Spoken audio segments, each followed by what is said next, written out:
রমজানের দিও মাস। আমিন। কাফনের কাপড় কাটবে যখন, করবে গরম পানি, এ পাপীর কানে শুনতে দিও তোমার মধুর বাণী। পরের হাতে হবে গোসল, এ হাত সেদিন চলবে না, বলবে সবাই আমার কথা, শুধু আমি কথা বলবো না। কিছু বুঝতে পারছেন বাবা?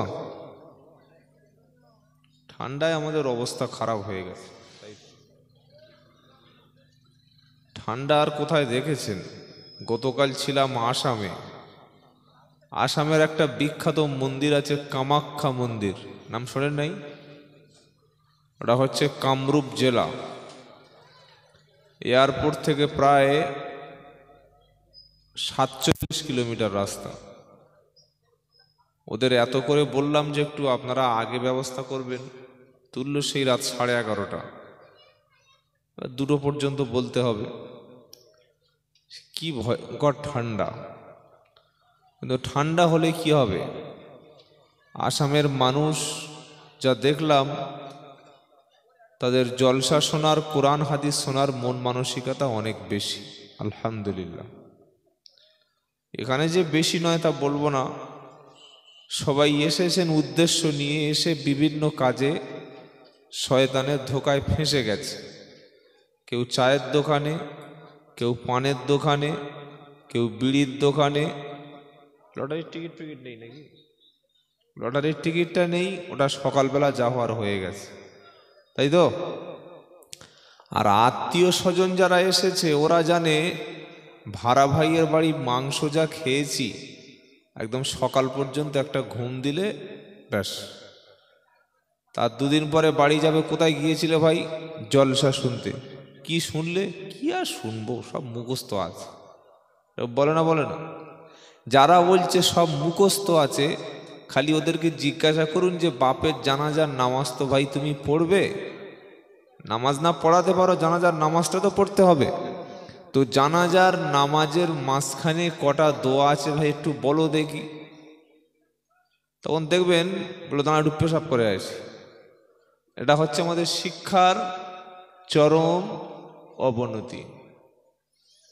তো যাই হোক, আল্লাহ তাআলা আমাদের সবাইকে শীত উপেক্ষা করে কোরআন সুন্নাহ শোনার জন্য এনেছেন, সেজন্য বলি আলহামদুলিল্লাহ।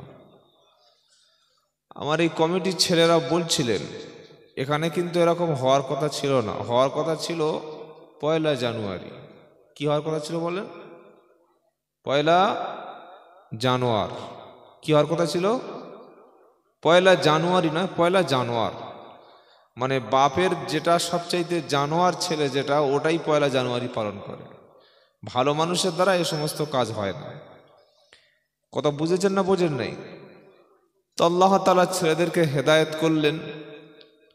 কিছু ব্যক্তি বললে দেখ ওসব করিস না, সব জানোয়ার হয়ে লাভ নাই, বরং মানুষের মতো একটা কাজ কর, কোরআন এবং সুন্নাহ থেকে কিছু কথা শোনা এবং বলার একটা মজলিস তৈরি কর। তো আপনারা সবাই সহযোগিতা করেছেন, অনেক খরচ হয়েছে, হয়নি ভাই? না, লাইটগুলো সব এমনি দিয়েছে তাই তো নাকি? আমিও এমনি, সব সাউন্ড এমনি ফ্রিতে, তাই তো? বিশাল খরচ। কিরকম খরচ? যার মেয়ের বিয়ে হয়েছে সেই জানেন না? তো আল্লাহ তাআলা যে সমস্ত যুবকেরা এই ভালো কাজ করেছে, আল্লাহ তাআলা তাদেরকে দুনিয়া এবং আখিরাতের জাযা দান করুক, বলুন আমিন। প্রত্যেকটি ভালো কাজ হচ্ছে সদকা। সুবহানাল্লাহ। একটা মানুষ রাস্তা গুলিয়ে ফেলেছে, বলছে আমি কাটিয়া হাট যাব। আপনি দেখিয়ে দিলেন এই বর্ডারের দিকে, সওয়াবের কাজ করলেন তো? কথা বলে না? সওয়াবের কাজ হলো কি? হলো না।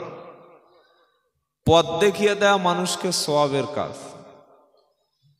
কেউ বলল ভাই আমি মসজিদে নামাজ পড়বো, আপনাদের গ্রামে মসজিদ আছে? বললে হ্যাঁ। বলে এদিক থেকে গিয়ে নেমে ডান দিকে। এই যে নেক কাজের সহযোগিতা করলেন, সে ব্যক্তি নামাজ পড়ে নিশ্চয়ই একটা সওয়াব পাবে না? পাবে না? 5 কেজি হোক, 3 কেজি হোক, 2 কেজি হোক, একটা নেকি পাবে। অনেকে ভাববে নাকি মাছ টাছ বিক্রি করে নাকি, কেজি টেজি বলছে কেন? আল্লাহ তাআলা কোরআনে বলেছেন আমি নেকিকে ওজন করব। বলুন সুবহানাল্লাহ। আমরা সারা জীবন শুনে এসেছি যে নেকি গণনা হবে, কিন্তু আল্লাহ বলছেন আমি নেকিটাকে কি করব? ওজন করব। ওজনটা কি দিয়ে হয়? দাঁড়ি পাল্লা, এখন কম্পিউটার পাল্লা, চোরের বাপ পর্যন্ত ধরা পড়বে। পড়বে না? পড়বে না? তবে আমরা যে জিনিস, আমাদের কাছে ধরা পড়া অত সহজ ব্যাপার না। তো আপনি মসজিদ দেখিয়ে দিলেন, সে যে নামাজ পড়ে যে সওয়াব পেল, আপনিও তার কিছু অংশ নেকি পাবেন। বলুন সুবহানাল্লাহ। তো এই যে কোরআন এবং সুন্নাহর মজলিস ছেলেরা কায়েম করেছে, আর আমার আগে হযরত মাওলানা সাহেব অনেক মূল্যবান কথা বলেছেন, আমরা সেগুলো শুনেও শুনিনি। কেন?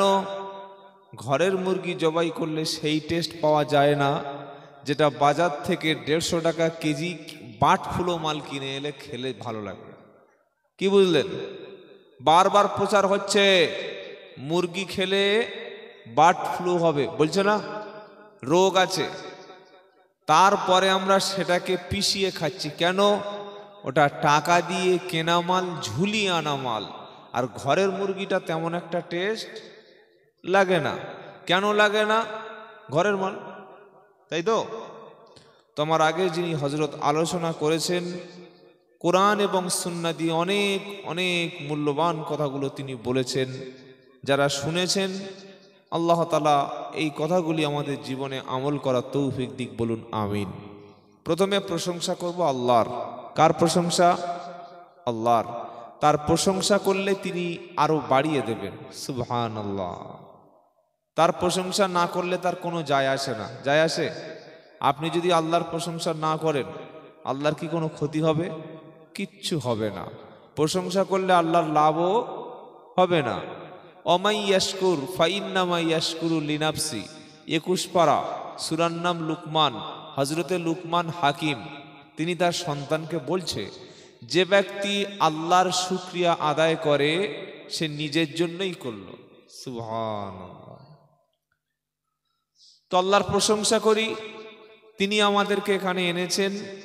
তিনি না আনলে আমরা কখনো আসতে পারতাম না। সকলে বলুন আলহামদুলিল্লাহ। সকলে বলেননি। কেন বলেননি? অভ্যাস নাই বলে।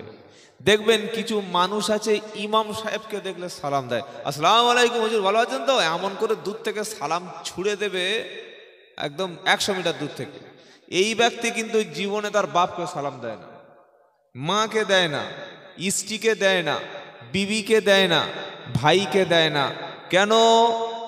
তার কাছে ধারণা হচ্ছে যে সালাম শুধু ইমাম সাহেব আর আলেম সাহেব, বক্তা সাহেব আর পীর সাহেবকে দিতে হয়। কি বলছেন বলেন? এটা ধারণা। তো এই যে সালাম এর প্রচলনটা, সে ভেবেছে সালাম শুধুমাত্র ইমাম সাহেবের জন্য, তাই সে সবাইকে দেয় না। কিন্তু সালাম দিতে হয়, যদি বলেন, সবার। শত্রুকেও সালাম দেবেন। আপনি ধরুন তৃণমূল দল করেন, কি করেন আমি বলার দরকার নাই, ধরুন সাপোজ, তো আপনার পাশে একটা বামপন্থী আছে। বামপন্থী বোঝেন তো? বামপন্থী বোঝেন না? হ্যাঁ। তো এই বামপন্থী, সে আপনার রাজনৈতিক শত্রু। সে যদি আপনার পাশে নামাজ পড়ে, আসসালামু আলাইকুম ভাই, ভালো আছেন, আপনি মুখ ঘুরে নিলেন, কাজটা সওয়াবের কাজ করলেন তো। কিন্তু এটাই তো আমরা করি, করি না? আমার মতের বিরুদ্ধে গেলে সে আমার দুশ্মন, তাই তো। আমার মতো তার মত না হলে সে আমার দুশ্মন। ধরুন আমার পাশে একজন জামাতে ইসলাম নামাজ পড়ছে, তার পাশে একজন তবলিগ জামাতের লোক নামাজ পড়ছে, তার পাশে একজন ফুরফুরা সিলসিলার লোক নামাজ পড়ছে।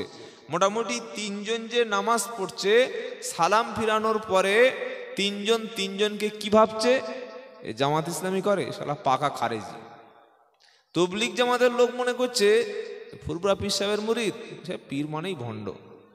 আবার ফুরফুরার পীর সাহেবের মুরিদ মনে করছে জামাত করে, তো এদের ভিতরে কিচ্ছু নাই, বউ রেখে বাইরে গিয়ে শুয়ে থাকে মসজিদে।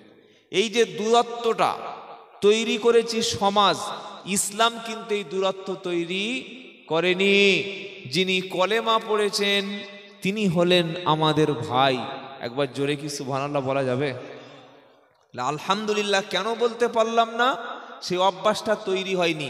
আজ থেকে আমরা শিখে নিই, যে কোনো কাজের শেষে যে কাজটায় করলে আল্লাহ খুশি হন, কোনো কিছু প্রশংসার ব্যাপার থাকলে সেখানে আমরা বলবো আলহামদুলিল্লাহ। কি বলবো? আলহামদুলিল্লাহ। কথা মনে থাকবে ইনশাআল্লাহ। কথা শুরুর পূর্বে সালাম দিয়ে শুরু করবেন, যে কোনো সময় সালাম দিয়ে শুরু করবেন। এবার বলছি, আজকের জলসার সম্মানিত সভাপতি সাহেব যিনি আছেন, আল্লাহ তাআলা তাকেও ইসলামের জন্য কবুল করুক, বলুন আমিন। এখানে অনেক বড় বড় আলেম ওলামা আছেন, হাফেজ সাহেবরা আছেন, মসজিদের ইমাম সাহেবরা আছেন। আমি সবার থেকে ছোট, সবার থেকে বয়সেও ছোট, জ্ঞানেও ছোট, আমি ছাত্র। তো আল্লাহ তাআলা যদি কিছু কথা আমাকে বলার তৌফিক দেন আমি বলবো। সুবহানাকা লা ইলমা লানা ইল্লা মা আল্লামতানা ইন্নাকা আনতাল আলিমুল হাকিম। সকলে বলি আমিন। আল্লাহর কাছে আমরা দোয়া চেয়ে নিই যে আল্লাহ, আপনি এমন কিছু কথা আমাদের দিয়ে বলিয়ে নিন, যে কথাগুলো বললে আমরা সকলে দুনিয়ার সমস্ত বিপদ থেকে বেঁচে যাব, আর আখেরাতের কঠিন শাস্তির হাত থেকে সবাই মুক্তি পাব। সেই কথাগুলি আমাকে বলিয়ে নিন, শ্রোতাদেরকেও শুনিয়ে নিন। আর আপনার কালাম কোরআন থেকে, নবীর সুন্নাহ থেকে আমাদের জীবন চালনা করার তৌফিক দান করুন। সকলে বলি আমিন। আমি আরও একবার বলছি, যারা বাজারে এসেছেন আপনারা প্লিজ চলে আসুন। বাজারটা ভালো মানুষের জায়গা না, ভালো মানুষের জায়গা হচ্ছে মসজিদ, আল্লাহর ঘর। সুবহানাল্লাহ।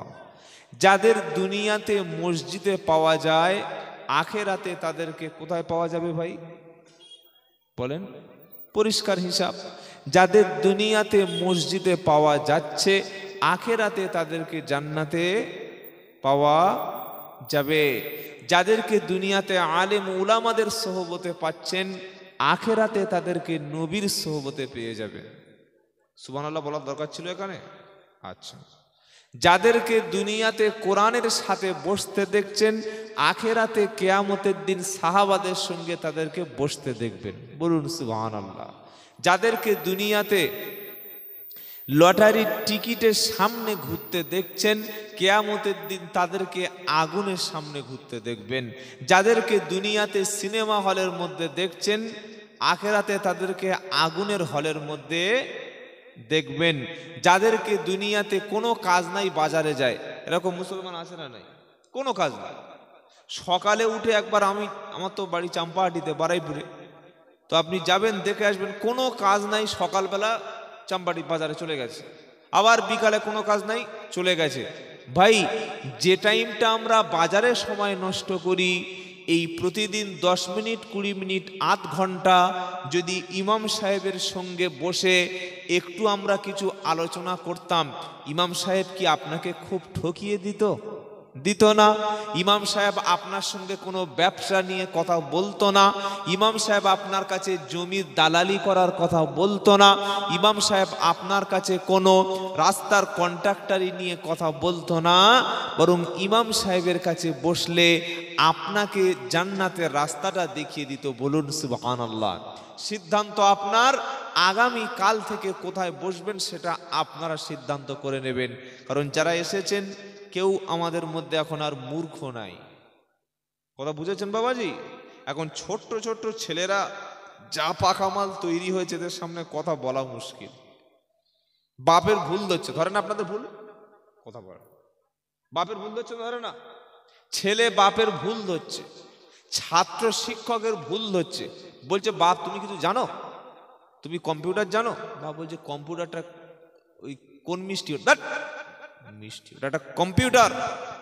ওটা ছাড়া পৃথিবী চলে না।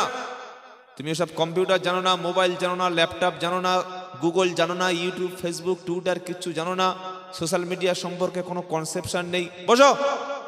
বাপ চুপচাপ হা হয়ে শুনছে যে ছেলে কি বলছে। এটা সেই যুগ। আমি তো ভাবছি আজ থেকে 10 বছর পরে আমাদের ছেলেরা আমাকে কি করবে আল্লাহ জানে। তো মনে রাখবেন, বৃদ্ধরা যতই না লেখাপড়া শিখুক, তাদের কাছে গেলে একটা আলাদা জ্ঞান পাওয়া যায়, আলহামদুলিল্লাহ। তবে সেই বৃদ্ধ মানুষ যদি খোদাভীরু হয়, মুত্তাকি হয়, পরেজগার হয়, আল্লাহওয়ালা হয়, এই রকম ব্যক্তিদের কাছে বসাও একটা ইবাদত। সুবহানাল্লাহ বলেন।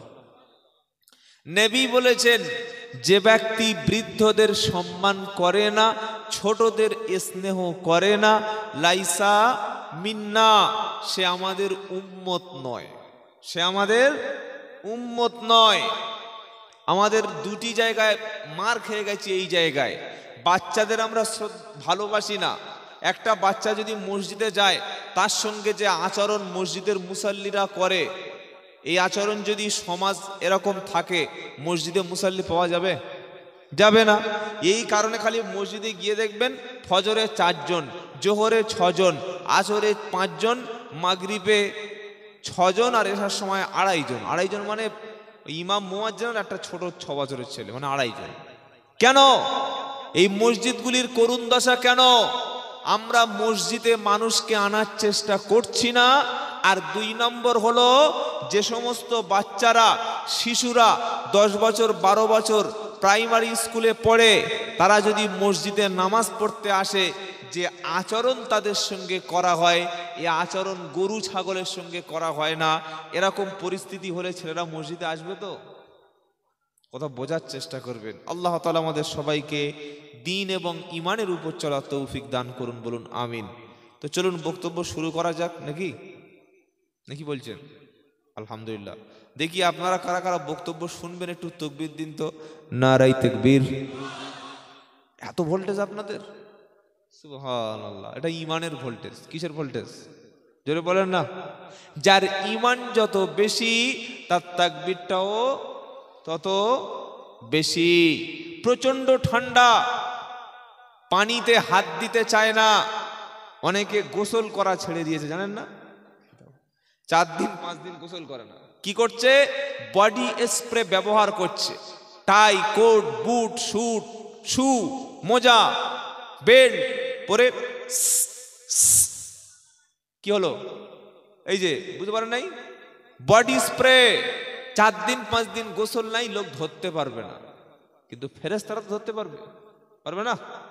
আস্তাগফিরুল্লাহ। কিন্তু ঈমানদার মুমিন ব্যক্তিরা যতই যাই হোক, যত ঠান্ডা হোক, ফজরের পানিতে তারা ওযু করে আল্লাহর সামনে দাঁড়িয়ে যায়। সুবহানাল্লাহ।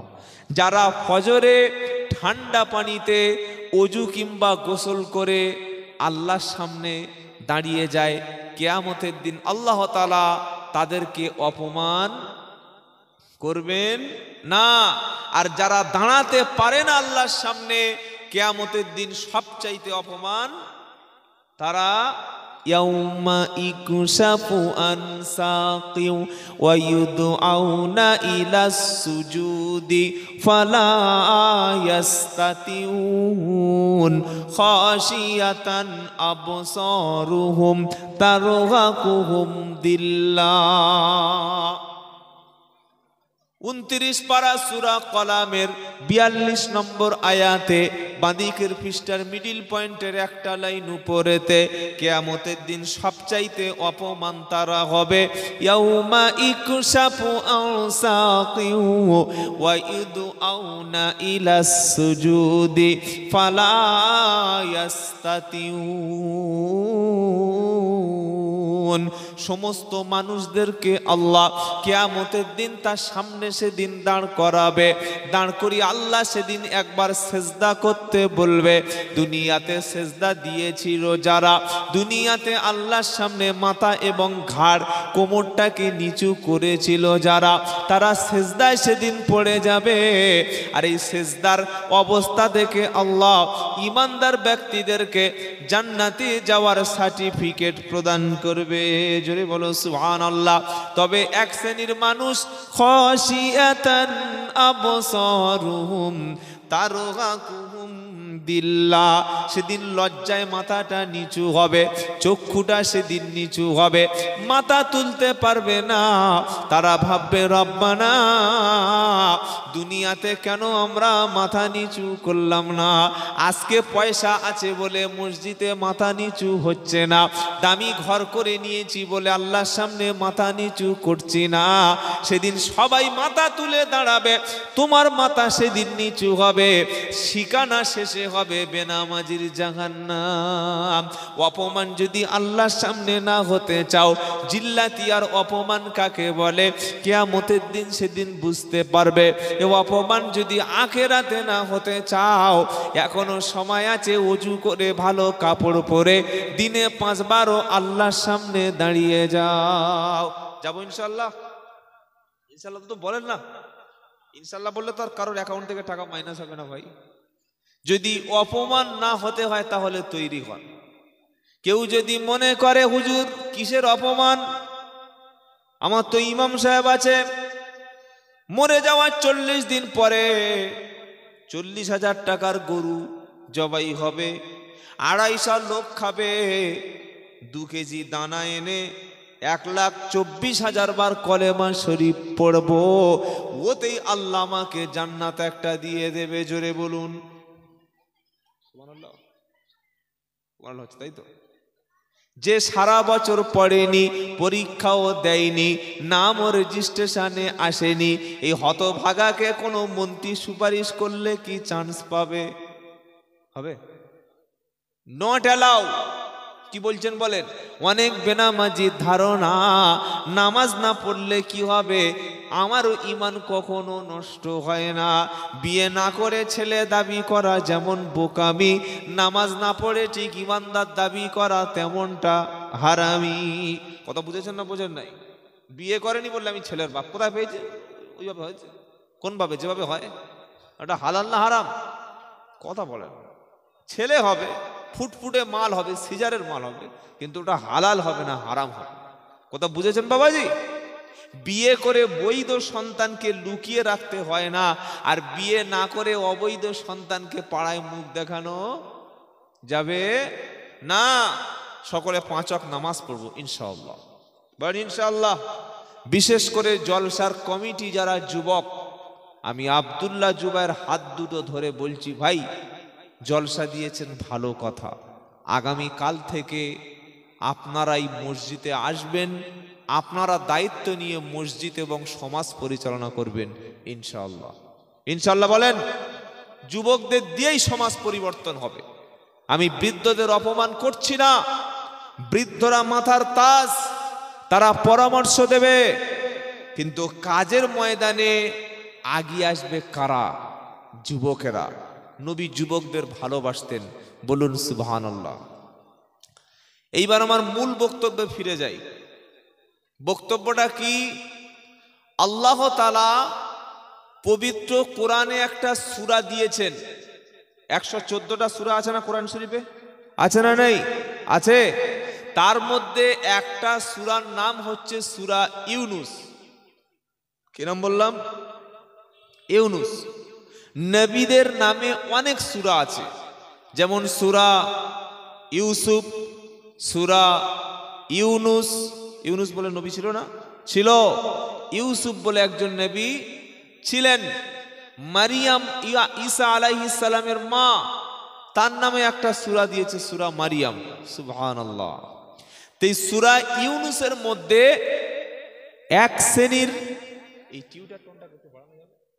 এই টিউটার টোন সূরা ইউনুসের মধ্যে এক শ্রেণীর ব্যক্তি সম্পর্কে আল্লাহ পাক বলছেন, কিয়ামতের দিন এই ব্যক্তিদের আমি আল্লাহ কোনো চিন্তা এবং কোনো ভয় তাদেরকে লাগবে না। সুবহানাল্লাহ বলে। অথচ যেদিন কিয়ামতের দিনটা মুসিবতের দিন হবে, আমরা সারা জীবন একটা বক্তব্য শুনে এসেছি, আর আপনাদেরকে আমরা বক্তারা শুনিয়ে শুনিয়ে দাড়ি পাকিয়ে দিয়েছি, ঠকিয়ে দিয়েছি, সত্যটা আজও বলিনি। সত্যটা বলবো? বলবো?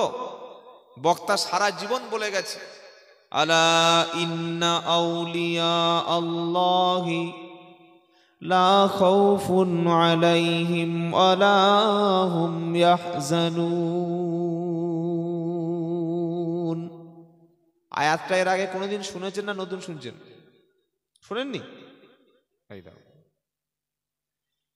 11 পারা 15 পৃষ্ঠা 1 নম্বর লাইনের 62 নম্বর আয়াত, সূরার নাম ইউনুস। আলা ইন্না আউলিয়া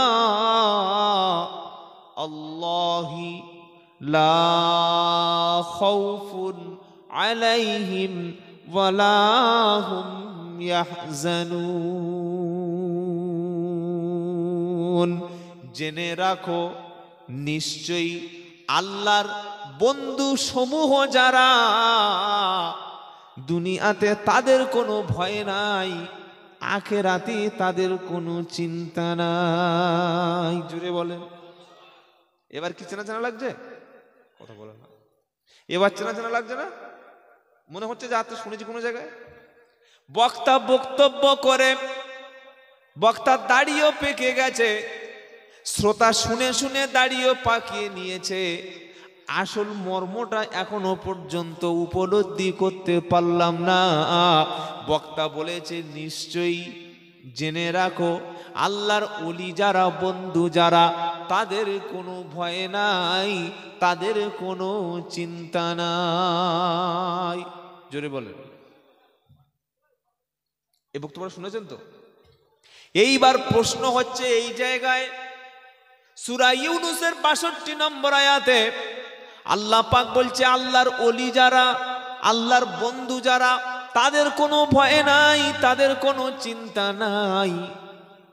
কিন্তু আল্লাহর বন্ধু কারা এটা আজও পর্যন্ত আমাদের জানা নাই। শোনার দরকার আছে না নাই? হ্যাঁ না বলেন না। আল্লাহর বন্ধু কারা এটা তার পরের বাক্যে আল্লাহ পাক শোনাচ্ছে, আল্লাযীনা আমানু ওয়া কানু ইয়াত্তাকুন।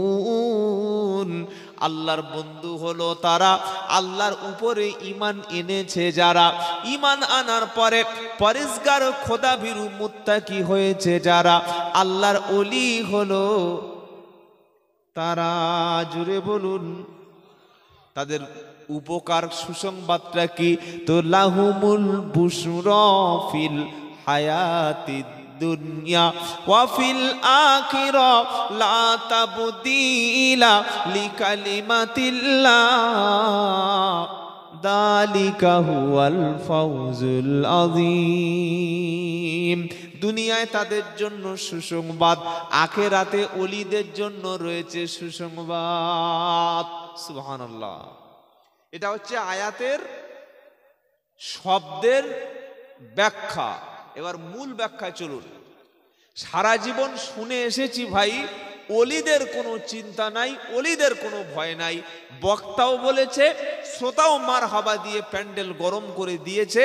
বক্তা বক্তার জায়গায় ঠিক, কোরআন কোরআনের জায়গায় ঠিক, কিন্তু কয়েকটা জায়গায় হয়ে গেছে মিস্টেক। শুনছেন কি কি মিস্টেক? নাম্বার 1, আমাদের সমাজে ওলি কারা জানার দরকার আছে। হ্যাঁ না বলেন। ওলি কারা, পীর কারা, আল্লাহর পেয়ারা কারা? আমরা মনে করি ওলি হওয়ার জন্যে নির্দিষ্ট একটা বংশে জন্ম নিতে হয়। কিছু বুঝতে পারছেন? হয় সিদ্দিক, নয় কুরাইশ, নয় পাঠান, নয় শেখ, নয় মাদানি, নয় হাশেমি, নয় কাশেমি, নয় মাজাহিরি, তাই তো, নয় দেওবন্দি, নয় ফুরফুরাবি। এরকম নির্দিষ্ট কোন একটা গোত্রের জন্ম নিতে হয়। কিন্তু আল্লাহ পাক বলছেন আল্লাহর ওলি কারা, এই তাফসিরটা করছেন তাফসিরে ইবনে কাসির। তাফসিরের মধ্যে হযরতে আব্দুল্লাহ ইবনে আব্বাস রাদিয়াল্লাহু আনহু, তাকে জিজ্ঞাসা করা হলো ওলি কারা। শুনছেন আপনারা? ভালো করে শোনেন। আর এটা শোনার পরে নিয়ত করেন যে আমি ওলি হব ইনশাআল্লাহ। বলেন ইচ্ছা নাই? আহ, ওলি হওয়ার ইচ্ছা কার কার আছে? হাত তুলুন দেখি। তাকবীর, নারাই তাকবীর। আপনাদের ইচ্ছা নাই? কি আশ্চর্য লোক গো। হাত রাখেন, হাত রাখেন। ওলি হওয়ার জন্য আব্দুল্লাহ ইবনে আব্বাস রাদিয়াল্লাহু তাআলা আনহু, তাকে জিজ্ঞাসা করা হলো ওলির সংজ্ঞা কি, ওলি কাকে বলা হয়?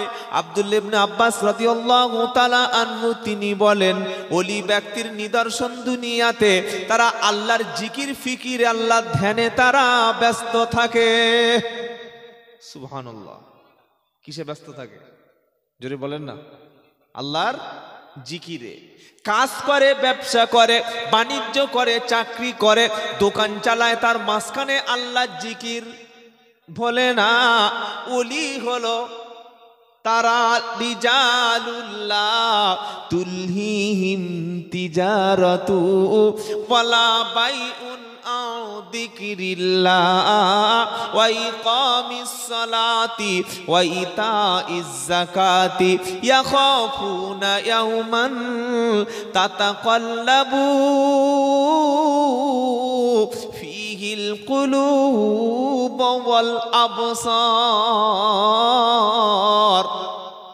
18 পারা সূরা নূরের 37 নম্বর আয়াতে প্রথম নম্বর লাইনেতে আল্লাহ পাক শোনাচ্ছে, রিজালুল্লাহ তুলহিহিম তিজারাতু ওয়ালা বাইউন আও যিকরিল্লাহ। ওই সমস্ত লোকেরা কাজকর্ম, ব্যবসা বাণিজ্য, চাকরি বাকরি, লেনদেন, যাদেরকে আল্লাহ জিকির থেকে, নামাজ থেকে কখনো বিরত রাখে না। একবার জোরে বলুন সুবহানাল্লাহ। নামাজের সময় নামাজ, ব্যবসা কখনো তাদেরকে নামাজে বাধা দেয় না, চাকরি বাকরি কখনো তাদেরকে আল্লাহ জিকির থেকে তাদেরকে কখনো দূরে রাখে না। আল্লাহ জিকির থেকে তারা কখনো গাফেল হয় না, তারা আল্লাহকে দেখে ভয় করে। এই সমস্ত মানুষের জন্য আল্লাহ পাক শোনাচ্ছে, আল্লাহু ইয়ারযুকু মাইয়াশাউ বিগাইরি হিসাব।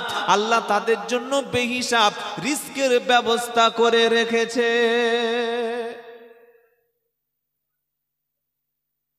ওলির প্রথম কাজ হলো আল্লাহ জিকিরে ব্যস্ত থাকা। কিসে ব্যস্ত থাকা? আল্লাহর স্মরণ, আল্লাহর জিকির। আল্লাহকে চিনেছে। যে ব্যক্তি আল্লাহকে চিনেছে গোটা পৃথিবী তাকে চিনবে। যে ব্যক্তি আল্লাহকে চিনতে পারলো না, গোটা পৃথিবী তার দিকে ফিরে, জোরে বলো, তাকাবে না। কোন মানুষ কখন জনপ্রিয় হয় জানেন? পৃথিবীর সমস্ত নেককার মানুষ মানুষকে কখন ভালোবাসে জানেন? নেককারকে। আল্লাহ নবী সাল্লাল্লাহু তাআলা আলাইহি ওয়াসাল্লাম বলেন, পৃথিবীর কোন জাকেরিন ব্যক্তি, পৃথিবীর কোন ইমানদার ব্যক্তি, পৃথিবীর কোন আল্লাহওয়ালা ব্যক্তি যখন জিকির করতে করতে, আল্লাহর ইবাদত করতে করতে, আল্লাহর দাসত্ব আনুগত করতে করতে যখন আল্লাহর কাছে পেয়ারা বান্দা হয়ে যায়, আল্লাহ পাক ফেরেশতাদের মজলিসে এই বান্দা সম্পর্কে বলে, ফেরেশতারা জমিনের অমুক বান্দাকে আমি আল্লাহ ভালোবাসি, তোমরাও ভালোবাসতে শুরু করো। আল্লাহ যখন ভালোবাসতে শুরু করে, ফেরেশতারা যখন ভালোবাসতে শুরু করে, এরকম ইমানদার ব্যক্তিকে তখন আমার দুনিয়ার সমস্ত মানুষগুলি বিনা স্বার্থে ভালোবাসে। সম্মান আর ভালোবাসা এটা কখনো পয়সা ছড়িয়ে হয় না। কথা মনে থাকবে ইনশাআল্লাহ। মানুষ আলেমদেরকে মোহাব্বত করে, ভালোবাসে, অথচ আলেমদের কাছে তো কিছু পাওয়া যায় না ভাই। পাওয়া যায়? না দিতে পারছে ঘর, না দিতে পারছে চাকরি, না দিতে পারছে আপনার কিছু। আলেমদেরকে মানুষ পাগলের মতো ভালোবাসে কেন? আল্লাহ পাওয়ার জন্যে। সুবহানাল্লাহ। আল্লাহ ওয়ালা হওয়ার জন্যে, অন্য কোনো উদ্দেশ্য নাই। কোন উদ্দেশ্য নাকি না।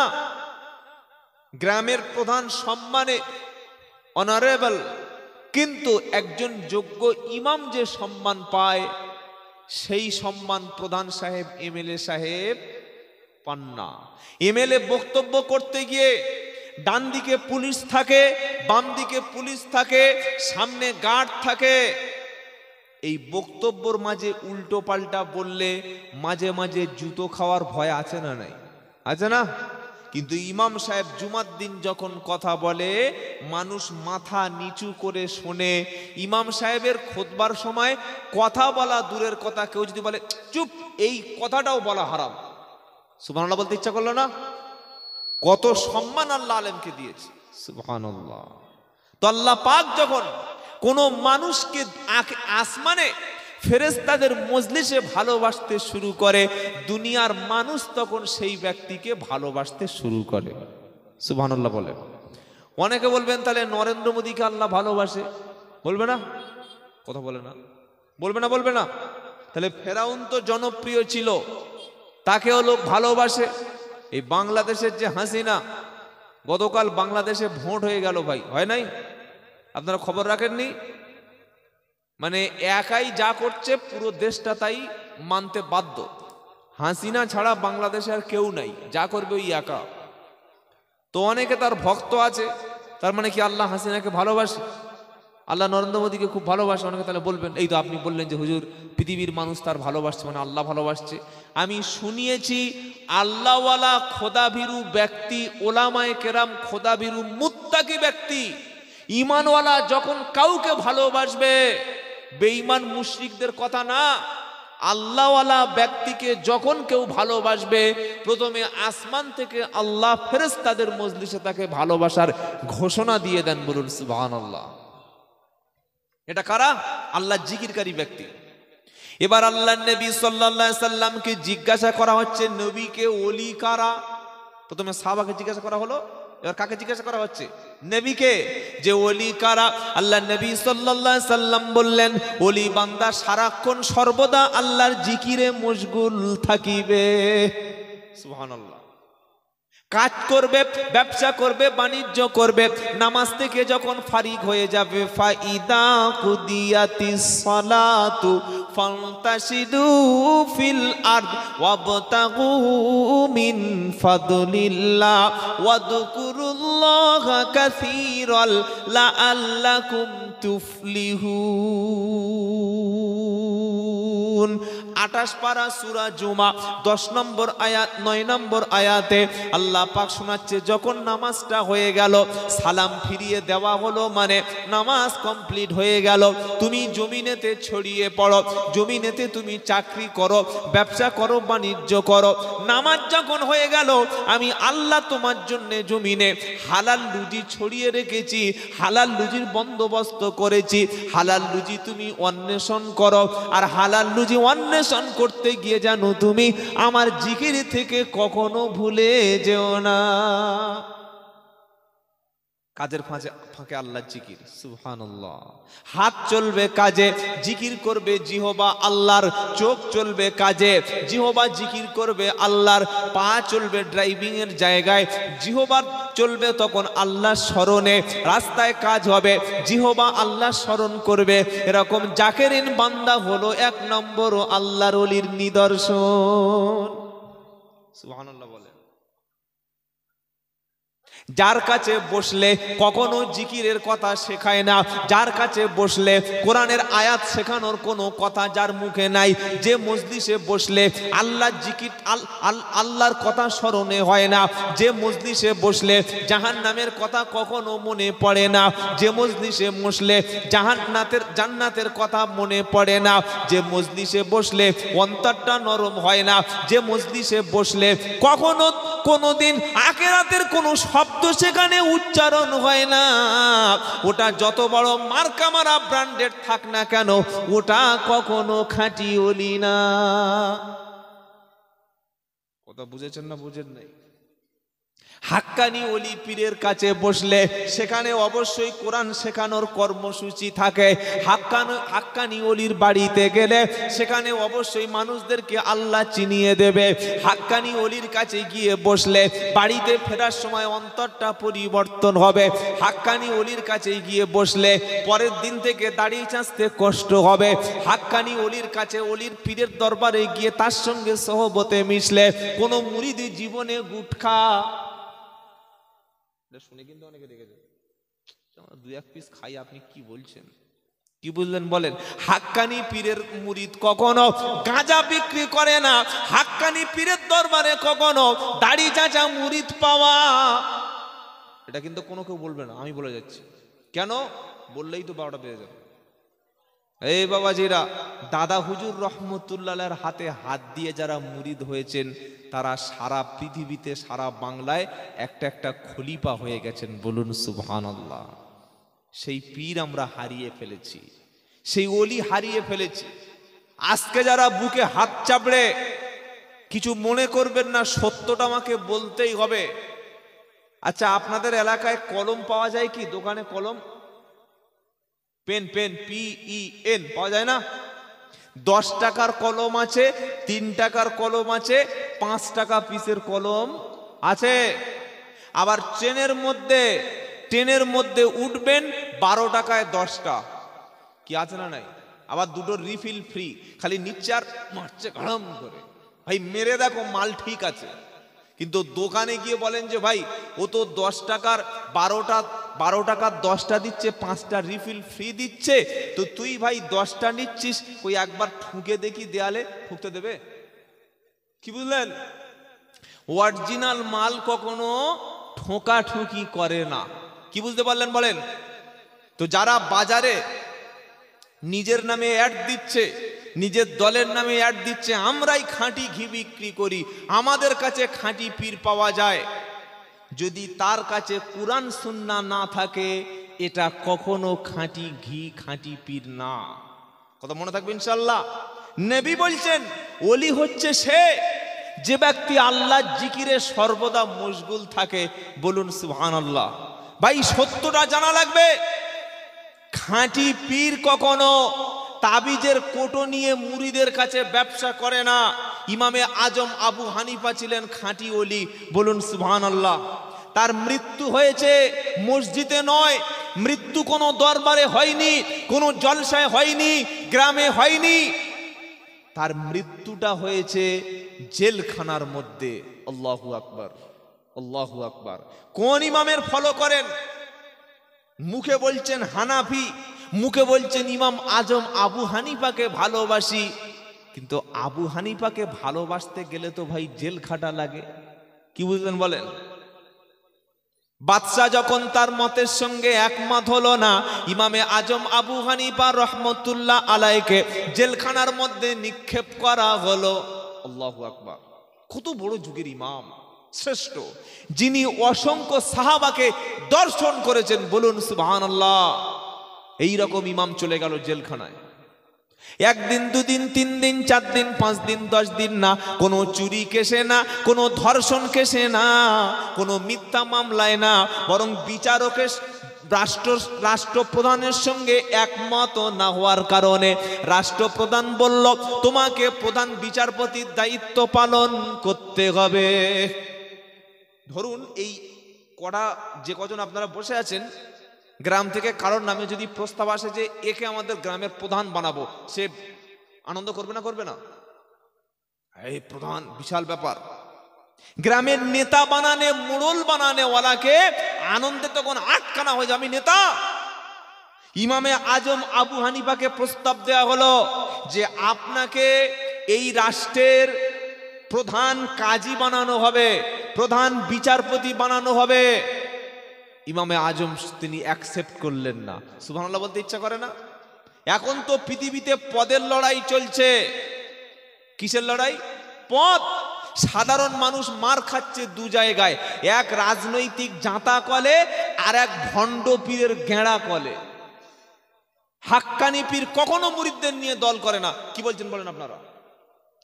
এক রাজনৈতিক জাঁতা কলে, 2 ভণ্ড পীরের গেঁড়া কলে সাধারণ মানুষ আজকের বিভক্ত হয়ে গেছে, সমাজ বিভক্ত। ইমামে আজম আবু হানিফা রহমতুল্লাহ আলাইহি, তাকে বলা হলো আপনি প্রধান বিচারপতির দায়িত্ব পালন করুন। তিনি বললেন না, আমি প্রধান বিচারপতির দায়িত্ব পালন করব। নিরীহ একজন ব্যক্তি খুন করেনি, 2 জন সাক্ষী যখন তার বিরুদ্ধে আদালতে সাক্ষী দেবে, মিথ্যা সাক্ষী দিলেও নিরীহ ব্যক্তির বিরুদ্ধে খুনের রায় দিতে হবে। কি বলছেন, হবে না? হবে না? যদি আমি একজন নিরীহ ব্যক্তিকে নির্দোষ ব্যক্তিকে যদি আমি খুনি বানাই, আসল খুনের জায়গায় কে ছিল আমি জানি না। আল্লাহর সামনে কিয়ামতে আমি মুখ দেখাতে পারবো না। তাই এত বড় দায়িত্ব থেকে আমি ইমাম আবু হানিফা রহমতুল্লাহ আলাইহি, তার আসল নাম ছিল নুমান ইবনে সাবিত, মেয়ের নাম ছিল হানিফা, আর হানিফার বাবা হলো কি?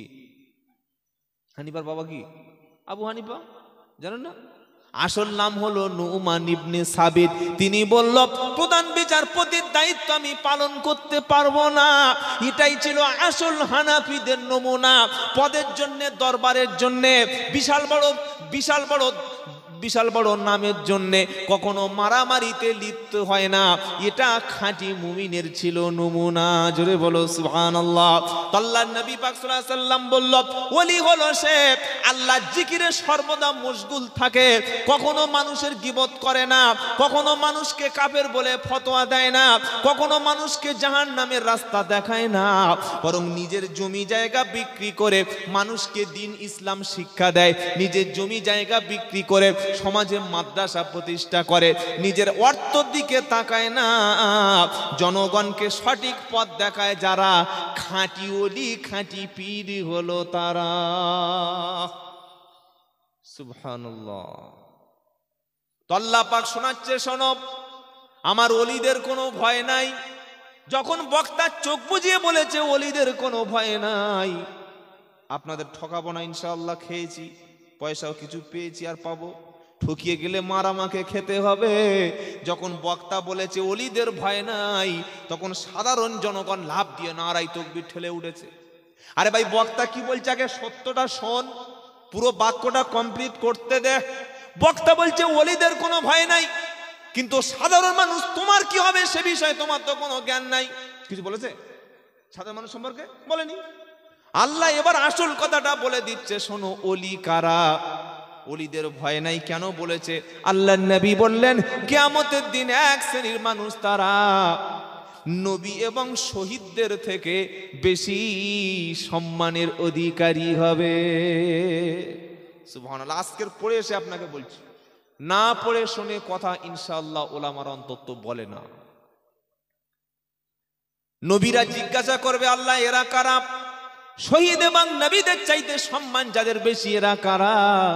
আল্লাহ পাক বলবেন, এরা হলো তারা যারা শুধুমাত্র আল্লাহ পাওয়ার জন্যে, আল্লাহর কাছাকাছি পৌঁছানোর জন্যে আল্লাহ ওয়ালাদের ভালোবাসতো। না ছিল বংশের সঙ্গে কোনো সম্পর্ক, না ছিল মালের সঙ্গে কোনো সম্পর্ক, আল্লাহ পাওয়ার জন্যে একে অপরকে ভালোবাসতো যারা, আল্লাহর পক্ষ থেকে নূরের মিম্বারে বসে যাবে তারা। জোরে বলো সুবহানাল্লাহ। তাদেরকে আল্লাহ নূর দেবে, তাদের চেহারা দেখে নবী এবং শহীদগুলো সেদিন তারা আশঙ্কা করবে যে এত সম্মান কারা পেল। সেদিন এই ওলি ব্যক্তির আখিরাতে কোনো ভয় কিংবা চিন্তা সেদিন থাকবে না। জোরে বলো সুবহানাল্লাহ। অথচ প্রত্যেকটা মানুষ সেদিন চিন্তা করবে না, করবে না? খুশান আবসারুহুম, আল্লাহ পাক শোনাচ্ছে, ইয়াউমা তারাউনাহা তাদখালু কুল্লু মুরদিআতিন। এবার সাধারণ মানুষের অবস্থাটা কি হবে আর আল্লাহর খাস বিশেষ ওলিদের অবস্থা কি হবে, এ দুটো আপনাকে শোনাচ্ছি। বেশি গরম পানি কোথায় গেল? সাধারণ মানুষের অবস্থা আমাদের কি হবে বলবো, শুনবেন তো আপনারা? ইয়াউমা তারাউনাহা তাদখালু কুল্লু মুরদিআতিন আম্মা আরদাআত ওয়া তাদাউ হামলিন হামলাহা ওয়া তারান নাসা সুকারা ওয়া মা হুম বিসুকারা ওয়ালাকিন্না আযাবাল্লাহি শাদীদ।